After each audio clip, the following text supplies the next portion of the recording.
स्वागत है आपका नेक्स्ट आईएएस की इस खास पेशकश न्यूज़ एंड व्यूज़ में। एक रिपोर्ट बताती है कि पिछले 5 सालों में दुनिया भर में मॉडर्न स्लेवरी यानी आधुनिक दास्ता में रहने वाले लोगों की संख्या काफ़ी तेज़ी से बढ़ी है। वॉक फ्री नाम के एक ह्यूमन राइट्स ऑर्गेनाइजेशन ने ग्लोबल स्लेवरी इंडेक्स 2023 नाम से ये रिपोर्ट रिलीज़ की है और ये इस रिपोर्ट का 5th एडिशन है।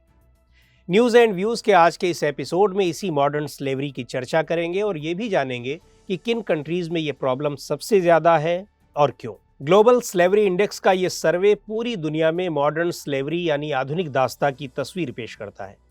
इसमें किसी बॉन्डेड पर्सन के एक्सप्लॉयटेशन की स्थिति पता चलती है, जो थ्रेट्स, वायलेशन, कोएर्शन, डिसेप्शन के डर से किसी काम को करने से इनकार नहीं कर सकता और न ही इस सिचुएशन से बाहर आ सकता है। मॉडर्न स्लेवरी को एक अम्ब्रेला टर्म के तौर पर इस्तेमाल किया जाता है, यानी इस टर्म में कई तरह की बुराइयां मसलन forced labour, forced marriage, dead bondage, sexual exploitation, human trafficking, slavery like practices, child trafficking और चिल्ड्रन का एक्सप्लॉयटेशन जैसी चीज़ें शामिल होती हैं। यहाँ ये जानना बहुत ज़रूरी है कि इस मॉडर्न स्लेवरी और हिस्टोरिकल स्लेवरी में फ़र्क क्या है। दोनों में सबसे बड़ा फ़र्क तो यही है कि हिस्टोरिकल स्लेवरी को एक तरह से रिकॉग्निशन मिली हुई थी और उसे लीगल फ्रेमवर्क्स के ज़रिए प्रोटेक्ट किया जाता था, लेकिन मॉडर्न स्लेवरी को ज़्यादातर कंट्रीज़ में क्रिमिनलाइज कर दिया गया है, चाहे फोर्स्ड मैरिज हो या फिर ह्यूमन ट्रैफिकिंग या फोर्स्ड लेबर हो, यानी ये सारी चीज़ें इलीगल हैं। इन सब के बावजूद हमें मॉडर्न स्लेवरी में कहीं ना कहीं हिस्टोरिकल स्लेवरी की लीगेसी देखने को मिलती है।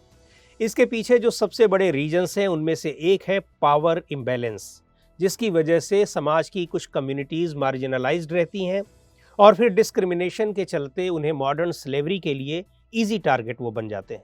यूनाइटेड नेशंस द्वारा जारी सस्टेनेबल डेवलपमेंट गोल्स में मॉडर्न स्लेवरी के एबॉलिशन को लेकर एक टारगेट तय किया गया है। सस्टेनेबल डेवलपमेंट गोल्स के टारगेट 8.7 के मुताबिक फोर्स्ड लेबर, मॉडर्न स्लेवरी और ह्यूमन ट्रैफिकिंग को ख़त्म करने के लिए इमीडिएट और इफ़ेक्टिव स्टेप्स लिए जाने चाहिए। इसके अलावा चाइल्ड लेबर के हर फॉर्म को ख़त्म करने, उसे बैन करने और 2025 तक चाइल्ड लेबर के कंप्लीट एबॉलिशन के प्रयास शामिल हैं। चाइल्ड लेबर के इन डिफरेंट फॉर्म्स में चाइल्ड सोल्जर्स की भर्ती और उनका इस्तेमाल भी शामिल है। और अब बात करते हैं ग्लोबल स्लेवरी इंडेक्स की। यह इंडेक्स मॉडर्न स्लेवरी की ग्लोबल पिक्चर पेश करता है। इसके लिए International Labour Organization, Walk Free और इंटरनेशनल ऑर्गेनाइजेशन फॉर माइग्रेशन से डेटा लिया जाता है। 2022 के एस्टिमेट्स के आधार पर यह इंडेक्स का 5th एडिशन है। इंडेक्स की फाइंडिंग्स के मुताबिक 2021 में करीब 50 मिलियन लोग मॉडर्न स्लेवरी की इस सिचुएशन में रह रहे थे।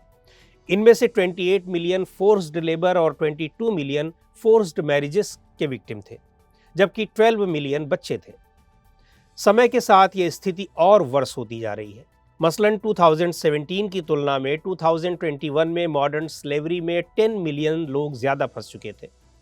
रिपोर्ट की फाइंडिंग्स बताती हैं कि जो लोग पहले से ही पॉवर्टी और सोशल एक्सक्लूशन की सिचुएशन का सामना कर रहे हैं, स्लेवरी से वही सबसे ज़्यादा प्रभावित होते हैं। इसके अलावा इनफॉर्मल इकोनॉमी, इर्रेगुलर और अनप्रोटेक्टेड माइग्रेंट वर्कर्स भी इसकी चपेट में आ जाते हैं। इतना ही नहीं, क्लाइमेट चेंज में अपनी भूमिका निभाने वाली एनवायरनमेंटली डिग्रेडिंग इंडस्ट्रीज भी मॉडर्न स्लेवरी से जुड़ी हैं। पूरी दुनिया में डिफॉरेस्टेशन करने में फोर्स्ड लेबर का चलन बहुत व्यापक है।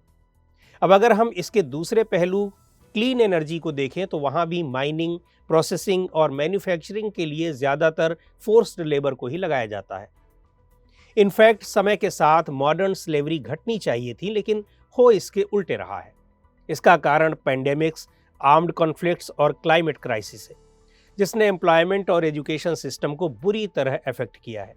नतीजा ये हुआ कि गरीब और गरीब हो गए, लोग डिस्ट्रेस में चले गए, जेंडर बेस्ड वायलेंस की खबरें ज़्यादा आने लगी और इस तरह ये सभी चीज़ें मिलकर मॉडर्न स्लेवरी के ख़तरे को बढ़ाने वाली ही होती हैं। मॉडर्न स्लेवरी की घटनाएं जिन कंट्रीज़ में सबसे ज़्यादा देखने को मिलती हैं, उनमें नॉर्थ कोरिया पहली पोजीशन पर है। उसके बाद Eritrea, Mauritania, Saudi Arabia, Turkey, Tajikistan, United Arab Emirates, Russia, Afghanistan और कुवैत का नंबर आता है। यूरोपियन कंट्रीज़ का रिकॉर्ड इस मामले में भी बेहतर है। मॉडर्न स्लेवरी सबसे कम जहां है, उनमें पहला नंबर स्विट्ज़रलैंड का है। उसके बाद Norway, Germany, Netherlands, Sweden, Denmark, Belgium, Ireland, Japan और फिनलैंड आते हैं। लेकिन भारत उन कंट्रीज में पहले नंबर पर है जहां सबसे ज्यादा संख्या में लोग मॉडर्न स्लेवरी में रहने को मजबूर हैं। इस लिस्ट में दूसरे नंबर पर चाइना और उसके बाद नॉर्थ कोरिया और फिर पाकिस्तान का नंबर आता है। इस सूची में 10वें नंबर पर अमेरिका आता है। मॉडर्न स्लेवरी को 2030 तक कैसे खत्म किया जा सकता है, ये बड़ा सवाल है। इस मामले में किसी कंट्री की सरकार ही इंपॉर्टेंट रोल प्ले कर सकती है। मॉडर्न स्लेवरी से बाहर निकल चुके या निकलने की कोशिश कर रहे लोगों की हेल्प करके, मॉडर्न स्लेवरी को रोकने वाले इफेक्टिव क्रिमिनल जस्टिस मैकेनिज्म्स लागू करके, नेशनल और रीजनल लेवल पर इफेक्टिव कोऑर्डिनेशन मैकेनिज्म्स डेवलप करके, बॉन्डेड लेबर और उनके बनाए गए प्रोडक्ट्स की सेल को बंद करके या उन्हें डिमोरलाइज करके भी मॉडर्न स्लेवरी को ख़त्म करने की दिशा में बेहतर काम किया जा सकता है। जहाँ तक भारत की बात है तो यहाँ इसके लिए कई कॉन्स्टिट्यूशनल प्रोविजंस भी किए गए हैं। इंडियन कॉन्स्टिट्यूशन के आर्टिकल 23 और 24 के तहत किसी भी तरह के एक्सप्लॉयटेशन से बचने को फंडामेंटल राइट्स बनाते हैं।